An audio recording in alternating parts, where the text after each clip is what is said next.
Everyone, welcome to Vyas IAS. So this is your next day, day 64 of mission UPSC 2027. आज का हमारा target था polity class 5th का chapter last, जो कि डेमोक्रेटिक राइट्स था, ये कंप्लीट करने का. ठीक है, स्टार्ट करते हैं चैप्टर से. आप लोगों ने इसमें काफ़ी चीज़ें सीखी होंगी कि डेमोक्रेटिक राइट्स कौन सी हैं, राइट्स अगर नहीं होगी तो क्या होगा, राइट्स होता क्या है, फंडामेंटल राइट्स आपने पढ़ी होगी. अपार्ट फ्रॉम फंडामेंटल राइट्स आपने कॉन्स्टिट्यूशनल राइट्स, ह्यूमन राइट्स, ये सारी चीज़ें इस चैप्टर में पढ़ी होगी. अगर आप लोगों ने अभी तक चैप्टर नहीं पढ़ा, पॉज इट राइट नाउ, पढ़ के आओ चैप्टर फिर देखना. पहला पॉइंट है elections and institutions need to be combined with the third element. देखो, इलेक्शंस होना भी ज़रूरी है. पूरी बुक में हमने यही पढ़ा है, elections, then we have read about institution. तो इलेक्शन होना भी ज़रूरी है, इंस्टीट्यूशन होना भी ज़रूरी है, बट साथ में ही उसके साथ साथ राइट्स को इन्जॉय करने की भी चीज़ होनी चाहिए, सो दैट गवर्नमेंट डेमोक्रेटिक लगे. इलेक्शंस और इंस्टीट्यूशन इनफ नहीं है, राइट्स होना भी बहुत ज़रूरी है कि हम वो अपनी राइट्स इन्जॉय कर सके. Citizens democratic right set limits in a democracy. Citizens की जो राइट्स है वो कहीं ना कहीं लिमिट सेट कर देता है डेमोक्रेसी के अंदर. एमनेस्टी इंटरनेशनल एक इंटरनेशनल ह्यूमन राइट ऑर्गेनाइजेशन है.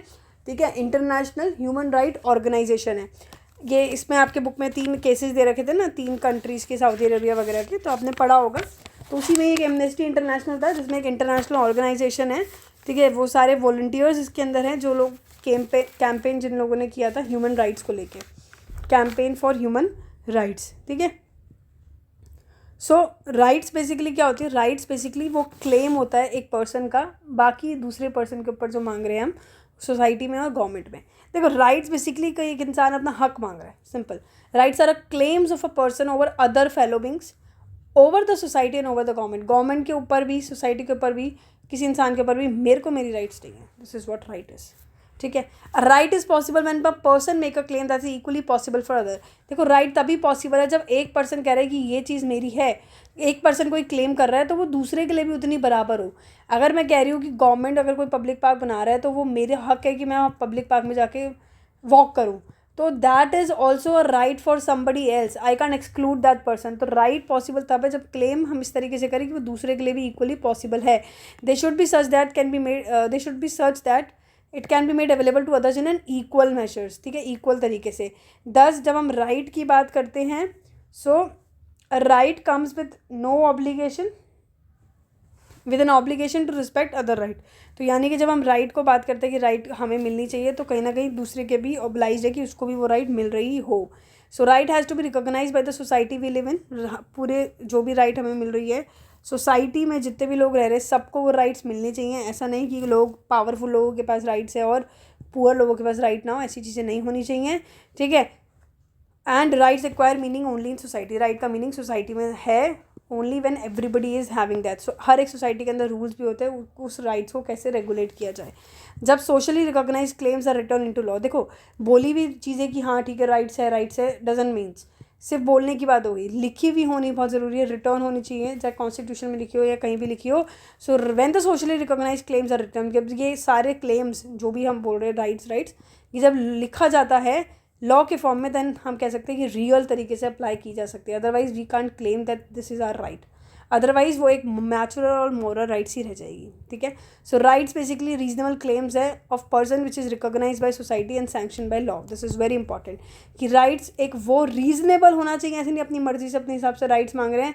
एक रीजनेबल क्लेम होता है जो एक पर्सन मांग रहा है, तो सोसाइटी के अंदर भी रिकॉग्नाइज्ड है और लॉ ने भी सैंक्शन कर दिया हो.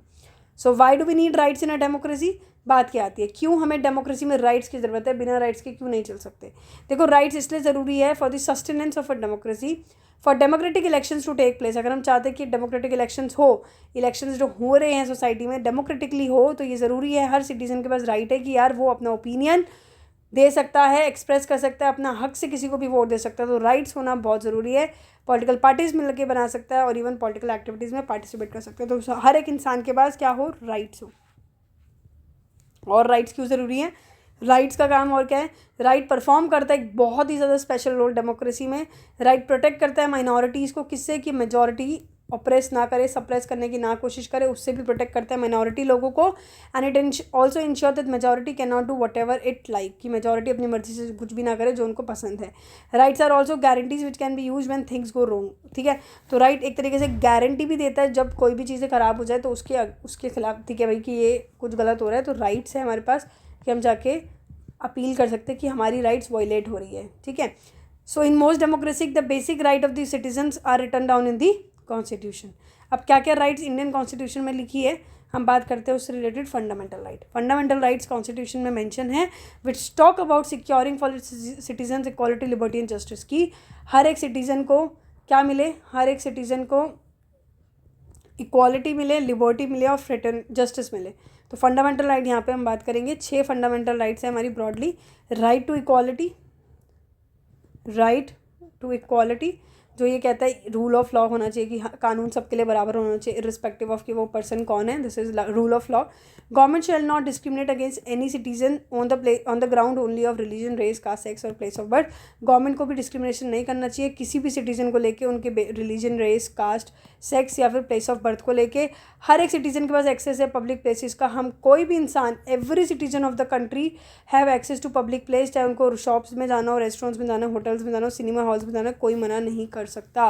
And there shall be no restriction with regard to the use of wells, जो भी पब्लिक वेल्स है, टैंक्स है, बाथिंग गार्ड्स है, रोड्स है, प्ले ग्राउंड्स है, या इवन कोई पब्लिक रिजॉर्ट्स है जो गवर्नमेंट मेंटेन कर रहा है या पब्लिक के लिए जो बनाया गया है, किसी को भी एक्सक्लूड नहीं किया जा सकता। It is mean for everyone, there shall be no restriction. All citizens have equality of opportunity, even job वगैरह मैटर्स में भी हर किसी के पास इक्वालिटी है कि अपॉर्चुनिटी सबको दी जाए। ऐसा ना हो कि सिर्फ एक particular section of the society में कास्ट बेसिस की वजह से पर्टिकुलर सेक्शन ऑफ लोगों को ही जॉब मौका दे रहे हैं। तो हर किसी सिटीजन्स के पास इक्वालिटी है अपॉर्चुनिटी की in matters which is related to employment और even appointment to any position in the government. So this principle of non discrimination की जो प्रिंसिपल है जिसमें डिस्क्रिमिनेशन नहीं हो रहा, ये सोशल लाइफ में भी एक्सटेंड हो रहा है। किस तरीके से हमारे कॉन्स्टिट्यूशन ने मेंशन किया है एक और फॉर्म ऑफ डिस्क्रिमिनेशन जिसको हम बोलते हैं सोशल डिस्क्रिमिनेशन, कि किसी भी तरीके का सोशल डिस्क्रिमिनेशन नहीं होना चाहिए सोसाइटी के अंदर, स्पेशली अनटचेबिलिटी, ठीक है। गवर्नमेंट ने क्लियरली बोला है कि अनटचेबिलिटी अबॉलिश किया जाता है। अब मुझे याद, अगर मैं उम्मीद करती हूँ कि आप लोगों को याद होगा कौन से आर्टिकल में ये मेंशन है, ठीक है। 17th आर्टिकल है ना, 14, 15, 16, 17, याद रखिएगा प्लीज़, ठीक है। And it clearly dictates direct the government to put an end to it. So this practice of untouchability and clearly direct the government to put an end to it, ठीक है। I might have repeated the line twice. It has been forbidden in any form, किसी भी तरीके से untouchability नहीं होनी चाहिए। Untouchability का मतलब ये नहीं होता कि सिर्फ लोगों को टच करना। Untouchability is a wider term.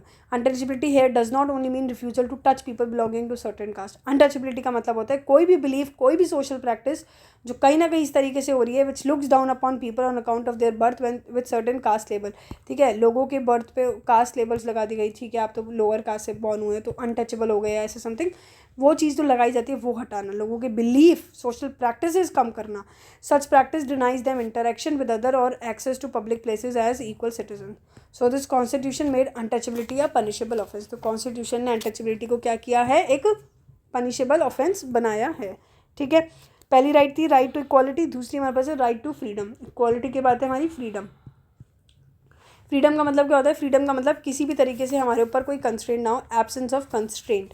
Practical life में हम बोल सकते हैं फ्रीडम मीन्स कि किसी भी तरीके का इंटरफेरेंस ना हो in affairs by others, be it individual और द गवर्नमेंट। चाहे किसी इंडिविजुअल की वजह से फ्रीडम में हमारी हिंड्रेंस आ रहा हो या किसी सरकार की वजह से आ रहा हो, वो चीज़ें अगर नहीं है then we can say that is freedom, ठीक है। इंडियन कॉन्स्टिट्यूशन के अंदर हर सिटीजन के पास राइट है to what, freedom of speech की भी, freedom of expression, assembly in a peaceful manner की इकट्ठा हो सकते हैं पीसफुल मैनर में, फ्रीडम है हमारे पास, एसोसिएशन बना सकते हैं, यूनियन बना सकते हैं, जैसे लेबर यूनियन वगैरह बनती है, ठीक है। फ्रीली हम कहीं भी जा सकते हैं, किसी भी कंट्री में जहाँ हमको जाना है, किसी भी कंट्री में जाके हम रह सकते हैं, चाहे हम कोई भी स्टेट से हो, कोई भी सिटी से बिलोंग करते हैं, हम दूसरी सिटी में जाके रह सकते हैं जो विद इन अ कंट्री है। And we can also practice any profession, ठीक है। कोई भी ऑक्यूपेशन, कोई भी प्रोफेशन हम चाहते हैं, लॉयर हो, डॉक्टर हो, टीचर हो, जो हम प्रोफेशन फॉलो करना चाहते हैं वो हम कर सकते हैं। और even we can carry any profession, trade और business, there is no restriction on anything, ठीक है। Your freedom should not cost, but आपकी ये फ्रीडम है, आपको ये ध्यान रखनी, ऐसे नहीं आप कुछ भी करते रहो, अपने मन से करते रहो, यार हमारे को तो राइट टू फ्रीडम बोला है, फ्रीडम बोला है, but that does not mean कि आप पब्लिक न्यूजेंस और डिसऑर्डर, पब्लिक में आप हंगामा मचा रहे हैं, डिसऑर्डर फैला रहे हैं, ठीक है, किसी दूसरे को हार्म कर रहे हैं, ऐसी चीज़ें नहीं होनी चाहिए। Freedom is not unlimited licence. Freedom मिल रही है इसका मतलब ये नहीं है कि आपको एक अनलिमिटेड लाइसेंस मिल गया कि आपको जो करना है करो। फ्रीडम मिली है बट कुछ ना कुछ आपको खुद भी रूल्स एंड रेगुलेशंस के हिसाब से चलना होगा। So accordingly the government can impose certain reasonable restrictions on our freedom in the larger interest of the society. The government ने कुछ रिस्ट्रिक्शंस, रीजनेबल रिस्ट्रिक्शंस लगाई है फ्रीडम पे, कुछ सोसाइटी पे, ठीक है, कि freedom of expression is one of the essential feature of any democracy. Freedom of speech और एक्सप्रेशन दिया हुआ है। और आइडियाज़ एंड पर्सनालिटी, हमारी आइडियाज़ और हमारी पर्सनालिटी कैसे डेवलप होती है, हम क्या सोचते हैं, हम कैसे कम्युनिकेट कर रहे हैं, कितना फ्रीली एक दूसरे से कम्युनिकेट कर रहे हैं, ठीक है। Citizens have the freedom to hold meeting, हम लोग मिलके एक मीटिंग्स भी रख सकते हैं, प्रोसेशन भी कर सकते हैं, रैलीज भी कर सकते हैं, डेमोन्स्ट्रेशन भी कर सकते हैं, किसी भी इशू में लेके, चाहे पब्लिक के लिए कर रहे हो, चाहे गवर्नमेंट के लिए कर रहे हो, या किसी भी ऑर्गेनाइजेशन के लिए कर रहे हो, बट ये मीटिंग्स भी पीसफुल होने चाहिए, ऐसे नहीं हंगामा मच रहा है, ठीक है। कोई वीपन्स वगैरह कैरी नहीं करना चाहिए हमें। And citizen can also form the association, मिलके कोई एसोसिएशन वगैरह बना सकते हैं। As citizen we have the freedom to travel to any part of the country. Even the constitution say that no person can be deprived of his life or personal liberty except according to the procedure which is established by the law। देखो ये कह रहा है कि constitution कहता है कि कोई भी इंसान की लाइफ, मतलब हम उसको डिप्राइव करने की कोशिश ना करें, किसी भी तरीके से ह्यूमिलेट करने की कोशिश ना करें, ठीक है, उसकी पर्सनल लिबर्टी हर्ट ना करें, एक्सेप्ट जो रूल, भाई अगर लॉ ने लिखा है कोई चीज़, ठीक है, इस केस में कर सकते हैं, वो बात अलग है, अदरवाइज हम किसी को ह्यूमिलेट, किसी को डिप्राइव नहीं कर सकते। It means that no person can be kill, और ये इसका ये भी मतलब है कि हम किसी को भी अपनी मर्जी से मार नहीं सकते अनलेस कोर्ट ने बोला कि इनको डेथ सेंटेंस मिला है, हम किसी को ऐसे नहीं मार सकते। It also means that the government और police officer can not arrest और डिटेन एनी सिटीजन, और इसका मतलब ये भी है कि चाहे कोई सरकार ही क्यों ना हो, चाहे कोई पुलिस ऑफिसर ही क्यों ना हो, वो किसी को बिना अपनी मर्जी से अरेस्ट नहीं कर सकता अनलेस ही और she has a proper legal justification, ठीक है। किसी भी इंसान के पास अगर प्रॉपर जस्टिफिकेशन नहीं है, लीगल जस्टिफिकेशन उस पर्सन को अरेस्ट करने के लिए, तो गवर्नमेंट हो या कोई पुलिस ऑफिसर अरेस्ट नहीं कर सकता। इवन अगर वो कर रहे हैं अरेस्ट, तो उनको कुछ इंस्ट्रक्शंस फॉलो करने पड़ते हैं, कुछ प्रोसीजर फॉलो करने पड़ते हैं। वो क्या प्रोसीजर है, वो ये प्रोसीजर है। A person who is arrested and detain in custody will have to be inform of the reason for such arrest and detention. अगर हम किसी को अरेस्ट करने की कोशिश भी कर रहे हैं तो उनको बताना पड़ेगा कि आपको क्यों अरेस्ट किया जा रहा है, क्यों आपको डिटेन किया जा रहा है। कोई भी इंसान जिसको अरेस्ट किया जा रहा है और डिटेन किया जा रहा है, उसको लेके आना पड़ेगा नियरेस्ट मजिस्ट्रेट के अंदर 24 घंटे, अरेस्ट होने के 24 घंटे के अंदर अंदर उनको कहाँ लेके आना पड़ेगा, नियरेस्ट मजिस्ट्रेट में लेके आना पड़ेगा। और उस पर्सन के पास भी राइट है कि वो अपने लॉयर को ला सकता है अपने डिफेंस के केस में, ऐसे नहीं हम मना कर दें, नो, दिस इज़ इम्पॉर्टेंट, ठीक है। Right to freedom, right to equality के बाद है right against exploitation. Right to freedom, right to equality, then we have right against exploitation. देखो एक्सप्लॉइटेशन के अगेंस्ट मतलब once the right to liberty and equality is granted, liberty मिल गई, equality मिल गई, it follows that every citizen has a right not to be exploited, कि किसी भी सिटीजन के साथ एक्सप्लॉइटेशन ना हो किसी भी तरीके से। Yet the constitution makers thought it was necessary to write down, ये ज़रूरी बना कॉन्स्टिट्यूशन मेकर को कि ऐसी चीज़ होनी चाहिए जिसमें लिखा हो कि एक्सप्लॉइटेशन नहीं हो सकता। Certain clear provisions to prevent exploitation of the weaker section of the society. So the constitution mention the specific evils, और कुछ डिक्लेयर किया इलीगल कि किस तरीके से हम कह सकते हैं कि एक्सप्लॉइट हो रहा है इंसान, ये चीज़ें नहीं होनी चाहिए। फॉर एग्जाम्पल कॉन्स्टिट्यूशन ने ये प्रोहिबिट किया कि किसी भी तरीके का ट्रैफिक नहीं होना चाहिए ह्यूमन बींग्स में। ट्रैफिक इन ह्यूमन बींग्स हम कहते हैं ना ह्यूमन ट्रैफिकिंग। ट्रैफिकिंग का मतलब यहाँ नहीं है कि ट्रैफिक लग गया, जाम लग गया। ट्रैफिकिंग हेयर मीन्स कि कॉन्स्टिट्यूशन ये रिस्ट्रिक्ट करता है कि हम ह्यूमन बींग्स को एज अ ट्रेड यूज़ नहीं कर सकते, सेल करने के लिए या बाय करने के लिए, स्पेशली विमेंस के साथ जो होता है, this is an illegal activity, ठीक है। तो एक्सप्लॉइटेशन हो रही है ये विमेन के खिलाफ, या किसी भी इंसान को जब हम ह्यूमन बींग्स को सेल कर रहे हैं, चाहे बच्चा हो, चाहे फीमेल हो, चाहे मेल हो, कोई भी इमोरल पर्पसेस के लिए, ठीक है। ऑल्सो कॉन्स्टिट्यूशन ये प्रोहिबिट करता है कि किसी भी तरीके का बंदी नहीं बनाना हमें किसी भी लेबर को, ज़बरदस्ती कोई काम नहीं करा सकता, या बेगर भी बोल नहीं सकता कि ज़बरदस्ती आप भीख मांगो, ऐसी चीज़ें नहीं अलाउड किसी भी तरीके से। कॉन्स्टिट्यूशन हमको ये राइट देता है that nobody can force that person, ठीक है। बेगर का मतलब यही है, practice where the worker is force to render services to the master free of charge और एट अ नॉमिनल रेम्यूनरेशन। होता है ना, कई बार मालिक क्या करते हैं, अपने नौकर को बंदी बना देते कि तुम्हारे जैसे किसी इंसान ने किसी से कुछ लिया और वो पे नहीं कर पाया, तो तुम हमारे बंदी बनो, तुम्हें हमारे लिए काम करना पड़ेगा ज़िंदगी भर, ये काम है ना, ऐसी चीज़ें। तो कहीं ना कहीं ये प्रैक्टिस, ये सब चीज़ें अलाउड नहीं है। Even when this practice take place on a life long basis, और ये प्रैक्टिस अगर लंबे समय तक चल रही है तो हम कहते हैं it is a practice of bonded labour, ठीक है। लेबर को एक बॉन्डेड बना दिया, बांध लिया है, ठीक है। अलॉन्ग विद दिस कॉन्स्टिट्यूशन क्या प्रोहिबिट करता है, फोर्स लेबर ट्रैफिकिंग के अलावा चाइल्ड लेबर की, किसी भी तरीके के बच्चे जो 14 साल से कम के उनको काम नहीं कराया जा सकता, स्पेशली हजार्डस एक्टिविटी में, ठीक है। So no one can employ a child below the age of 14 to work in any factory और माइन और in any other hazardous work such as railway and port. Using this as a basis, many laws have been made to prohibit children from working in industry such as bidi making, firecrackers and matches printing and dyeing, ठीक है। Right to freedom of religious, पहली हमने देखी equality, दूसरी हमने देखी freedom, then exploitation, then हमारे पास आता है अगेन फ्रीडम ऑफ रिलीजन, ठीक है। रिलीजन की हम बात करेंगे कि every one is free to follow any religion, practice any religion और प्रोपोगेट एनी रिलीजन. हमने सेकुलरिज्म भी पढ़ा था, इससे related concept. So right to freedom include right to freedom of religion as well. Secularism क्या होता है, विच I hope you all must be remembering that secularism is based on the idea that the state is concerned only with the relation among human being. कि कोई भी country एक secular country है, that means कि वो ये नहीं देखती कि रिलीजियस फॉलो कर रही है पर्टिकुलर, कि हम सिर्फ हिंदू हैं, हम सिर्फ मुस्लिम्स हैं. सेक्युलर फ्री है, हर किसी के पास राइट है कि वो कोई भी रिलीजन फॉलो कर सकता है. This is what secularism is. So secularism is based on the idea that the state is concern only with the relation among human being and not with the relation between human beings and God. ठीक है, human beings और God के बीच में interference नहीं करती कोई सरकार. इसी को सेक्युलर स्टेट कहते हैं. That does not establish any one religion as official religion. Indian secularism practice an attitude of a principle and equal distance. ये इंपॉर्टेंट वर्ड है. सेकुलरिज्म के अंदर हम पढ़ते भी है, पहले भी हमने पढ़ा है कि हमारा जो इंडियन सेकुलरिज्म है एक कैसा एटीट्यूड फॉलो करता है, जो प्रिंसिपल्ड है, लिखी हुई चीज़ें है कि भाई इंटरफेरेंस भी तब करेगा जब लग रहा है बहुत ज़्यादा वायलेंस वगैरह हो रही है रिलीजन के बीच में, और एक इक्वल डिस्टेंस मेंटेन करने की कोशिश करती है हर रिलीजन के साथ.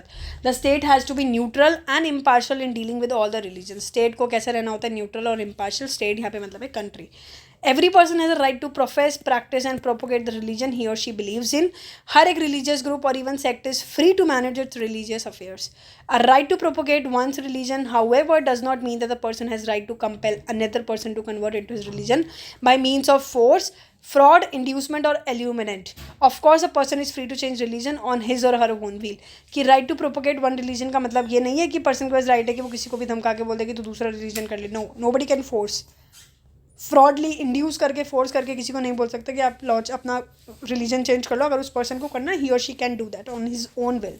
Freedom to practice religion does not mean that the person can do whatever he wants in the name of religion. हमारे पास ये जो फ्रीडम है कि हम कोई भी रिलीजन फॉलो कर सकते हैं, इसका मतलब ये नहीं है कि हम कुछ भी कर सकते हैं रिलीजन के नाम पे. ठीक है, जैसे कि one can not force a widow to shave head और वियर वाइट क्लोथ्स. फोर्स नहीं कर सकते हम किसी को क्या वैसे करिए, किसी भी विडो को. A secular state is one that does not confer any privileges or favor of any particular religion. एक secular state वही state होती है जो किसी को किसी भी चीज़ को, किसी भी पर्टिकुलर रिलीजन को फोर्सफुली या किसी को प्रिविलेज नहीं दे रही या किसी को फेवर नहीं कर रही, सबके लिए बराबर है, प्रिंसिपल है, इक्वल है. So not does it punish और discriminate against people on the basis of religion they follow. Thus the government cannot compel any person to pay any tax for the promotion or maintenance of any particular religion or the religious institution. तो फिर government किसी को भी compel नहीं कर सकती, किसी भी इंसान को, कि आप टैक्सेस पे करो क्योंकि आप किसी रिलीजन को फॉलो कर रहे हो या प्रमोशन कर रहे हो या उसको किसी भी रिलीजियस प्रॉपर्टी को मेंटेन करो. तो गवर्नमेंट ये सब चीज़ें नहीं कर सकती है. There shall be no religious instruction in the government educational institution. कोई भी गवर्नमेंट का अगर कोई एजुकेशनल इंस्टीट्यूशन है, यूनिवर्सिटीज़ है, तो वहाँ पे भी कोई पर्टिकुलर रिलीजन को फेवर नहीं किया जा सकता. इवन प्राइवेट बॉडीज़ में भी कोई भी person, no person shall be compel to take part in any religious instruction और to attend any religious worship. ठीक है, फोर्सफुली नहीं बोला जा सकता. Then we have the other right, cultural and educational right. ठीक है, कौन कौन सी पढ़ी हमने? राइट टू इक्वालिटी हमने पढ़ी, फिर हमने राइट टू फ्रीडम पढ़ी, फिर हमने राइट अगेंस्ट एक्सप्लॉयटेशन पढ़ी, फिर हमने right to freedom of religion पढ़ी. अब हम पढ़ रहे कल्चरल एंड एजुकेशनल राइट्स. ठीक है, so it is the language, culture and, क्योंकि आपको पता है इंडिया के अंदर भी अगर मैं बात करूँ बहुत सारे कल्चर्स हैं, एजुकेशनल का भी सबका अलग अलग लैंग्वेजेस वगैरह है, तो कहीं ना कहीं कल्चरल और एजुकेशनल राइट वो भी बहुत ज़रूरी है. It is the language, culture and religion of minorities, जिसको स्पेशल प्रोटेक्शन है, क्योंकि मेजॉरिटी के लिए तो चल ही रहा है मेजॉरिटी सिस्टम, तो माइनॉरिटीज़ को रिजर्व करने के लिए, प्रोटेक्ट करने के लिए ये राइट बहुत ज़रूरी थी. क्या क्या राइट दी गई है? कोई भी any section of citizen with distinct language, जिसकी लैंग्वेजेस डिफरेंट है या कल्चर डिफरेंट है, उनके पास भी राइट है कि उनकी लैंग्वेज को कंजर्व किया जाए. Admission to any educational institution maintain by government और receiving government aid can not be denied to any citizen on the ground of religion और लैंग्वेज. कोई भी अगर एजुकेशनल इंस्टीट्यूशन है, चाहे जो सरकार चला रहा है, गवर्नमेंट चला रही है, उनको मना नहीं किया जा सकता किसी भी सिटीजन को कि भाई आपका रिलीजन ये है या फिर आपकी लैंग्वेज ये है. सबके लिए ओपन है. All minorities have the right to establish and administer educational institution. हर माइनॉरिटी के पास राइट है कि वो स्टैब्लिश भी कर सकते हैं और एडमिनिस्टर भी कर सकते हैं कोई भी एजुकेशनल इंस्टीट्यूशन अपनी मर्जी से. Minority does not mean that only religious minority. Minority का मतलब रिलीजियस माइनॉरिटी नहीं है नेशनल लेवल पे, बल्कि बहुत सारी चीज़ें होगी ना, कल्चरल माइनॉरिटी, लैंग्वेज माइनॉरिटी. अब इन सारी राइट्स को ही जो हमने पढ़ी, हम इनको सिक्योर कैसे करें? देखिए, fundamental rights in the constitution are important because they are enforceable. देखो, फंडामेंटल राइट क्यों जरूरी कॉन्स्टिट्यूशन के अंदर? क्योंकि हम इनको इन्फोर्स करते हैं. इन्फोर्सेबल है ना, ये लागू है ना हम सब पे. We have a right to seek the enforcement of the mention right. ये जितनी भी राइट्स हमने मेंशन की है, हमारे पास राइट है कि हम उन पर, एक हक है हमारा, अगर हमारे साथ कुछ गलत हो रहा है तो हम बोल सकते हैं. इसलिए हम इसको बोलते हैं राइट टू कॉन्स्टिट्यूशनल रेमेडीज़. ठीक है। When any of our rights are violated, अगर हमारी कोई भी राइट वायलेट होती है, we can seek remedy through courts, हम कोर्ट्स में जाकर रेमेडी मांग सकते हैं कि हमारा ये राइट वायलेट हुई है। If it is a fundamental right, और अगर ये फंडामेंटल राइट में से एक है तो हम डायरेक्टली सुप्रीम कोर्ट में भी जा सकते हैं और इवन हाई कोर्ट में भी जा सकते हैं स्टेट के। इसलिए doctor B are Ambedkar ji ने इनको क्या बोला है कॉन्स्टिट्यूशनल रेमेडी को, कि हार्ट एंड सोल है हमारे कॉन्स्टिट्यूशन का, ठीक है। FR, fundamental rights are guarantees against the actions of the legislature, executive and any other authorities which is instituted by the government. Fundamental right guarantee करता है कोई भी एक्शन जो लेजिस्लेटर एग्जीक्यूटिव और कोई भी अथॉरिटी ले रही है उसके खिलाफ, ठीक है। सबको प्रोटेक्ट करने की कोशिश करता है, सारी राइट्स वगैरह। कोई भी ऐसी लॉ, कोई भी ऐसा एक्शन नहीं है जो फंडामेंटल राइट वॉलेट करे। अगर ऐसा करने की कोई कोशिश करता है, कोई भी एक्ट या लेजिस्लेचर का या एग्जीक्यूटिव का, अगर ये चीज़ें टेक्स अवे और limit any of the fundamental right, it will be invalid. अगर कोई भी लेजिस्लेटिव या एग्जीक्यूटिव कोई भी फंडामेंटल राइट सोच रहे कि हटा दी जाए या हटाने की कोशिश करे, तो वो तरीका सही नहीं है, वो इनवैलिड है, क्योंकि नहीं हो सकता, ठीक है। Courts can also enforce the fundamental right against private individual and body. Court भी कोई कोशिश करता है कि जो भी फंडामेंटल राइट्स है वो इन्फोर्स होए, कोई भी, चाहे प्राइवेट बॉडीज हो चाहे गवर्नमेंट वगैरह हो। Supreme court, high courts have the power to issue directions, order और writs for the enforcement of the fundamental right. Supreme court हो, हाई कोर्ट हो, सबके पास पावर है कि वो डायरेक्शंस इशू करे, कुछ रिट्स लिखवाए, ठीक है, कोई भी फंडामेंटल राइट्स को लेके। नाउ अब आपको पता है लोग PIL फाइल कर सकते हैं, it's very easy to file PIL now, and even we can approach supreme court और हाई कोर्ट। और आजकल तो जजेस को हम लोग, आजकल तो पोस्ट कार्ड वाला सिस्टम भी चल गया है, ठीक है। Expanding the scope of right, कि फंडामेंटल राइट के अलावा भी बहुत सारी राइट होती है जिसको हम कॉन्स्टिट्यूशनल राइट्स बोलते हैं, ह्यूमन राइट्स बोलते हैं, जो हमारे फंडामेंटल राइट्स में नहीं मेंशन बट स्टिल होती हैं। जैसे कि constitution and law offers a wider range of rights like right to freedom of press. देखो अभी जो राइट्स है ना, right to freedom of press, right to information and right to education, ये सारी की सारी फंडामेंटल राइट में आई है। फंडामेंटल राइट में लिखी नहीं है बट ये आई फंडामेंटल राइट से है। कौन कौन सी? Right to freedom of press, right to information, right to education. Even कुछ राइट्स ऐसी है जो फंडामेंटल राइट्स में इंक्लूडेड नहीं है बट स्टिल राइट है, जैसे कि right to property. Right to property हमारी फंडामेंटल राइट में कहीं भी मेंशन नहीं है, बट राइट टू प्रॉपर्टी एक कॉन्स्टिट्यूशनल राइट है, ध्यान रखिएगा। फंडामेंटल राइट्स के अलावा भी बहुत सारी राइट्स है जो कॉन्स्टिट्यूशन में नहीं है मेंशन, फंडामेंटल राइट्स में नहीं है। Right to property fundamental right नहीं है बट एक कॉन्स्टिट्यूशनल राइट है। राइट टू वोट अगर मैं बात करूँ इन इलेक्शंस, तो ये भी एक बहुत इंपॉर्टेंट कॉन्स्टिट्यूशनल राइट है। इलेक्शन उसमें कहीं नहीं लिखी हुई फंडामेंटल राइट में। तो even along with this constitutional right के अलावा भी कुछ ह्यूमन राइट्स होती है जो कि यूनिवर्सल मॉरल क्लेम्स है दैट मे और may not have been recognised by law. Human rights ऐसी है जो हो सकता है भी है और नहीं भी हो सकता कि किसी कोर्ट ने या लॉ ने उसको अप्रूव किया, ठीक है। चैप्टर में 2 वर्ड्स थे, टर्म्स थी, आप देख सकते हैं। समन का मतलब कोई भी एक ऑर्डर कोर्ट इशू कर रहा है जिसमें वो बोल रहा है एक इंसान को कि आप केस कोर्ट के सामने अपीयर हो, ठीक है। होता है ना, समन कर दो, आप आके कोर्ट के सामने आके बताओ। रिट क्या होता है? रिट एक डॉक्यूमेंट होता है, बेसिकली एक फॉर्मल डॉक्यूमेंट होता है जिसमें ऑर्डर लिखा होता है, ठीक है। कोर्ट के ऑर्डर लिखे होते हैं, गवर्नमेंट जो इशू करते हैं only by the high court होता है, supreme court. So it's a formal document which is containing an order of the court to the government. Government के लिए एक ऑर्डर होता है जो कौन लिख के देता है? कोर्ट लिख के देता है। जो कौन इशू करता है? हाई कोर्ट या supreme court, that is writ, ठीक है। तो ये था हमारा चैप्टर। इसमें 2 चीज़ें रह गई हैं छोटी छोटी, इंटरनेशनल कन्वेंशन और एक NCHR, ठीक है। वो हम लोग पढ़ेंगे प्रोलीब में, ठीक है। बहुत जल्द हम इसकी वीडियो के साथ भी मिलेंगे, मोस्ट प्रोबेबली बाय टुमारो। तब तक आप इसको रिवाइज करिए, चैप्टर को पढ़िए, फंडामेंटल राइट्स याद करिए, क्योंकि बहुत इंटरेस्टिंग और बहुत इंपॉर्टेंट चैप्टर है। अब इसके बाद से हम लोग इसके क्वेश्चन करेंगे एक दिन और फिर हम स्टार्ट करेंगे 10th क्लास की पॉलिटी के साथ, ठीक है। रिवाइज करते रहिएगा वरना चीज़ें भूल जाएंगे और दिक्कत होती रहेगी। मिलते हैं नेक्स्ट क्लास में। Thank you so much.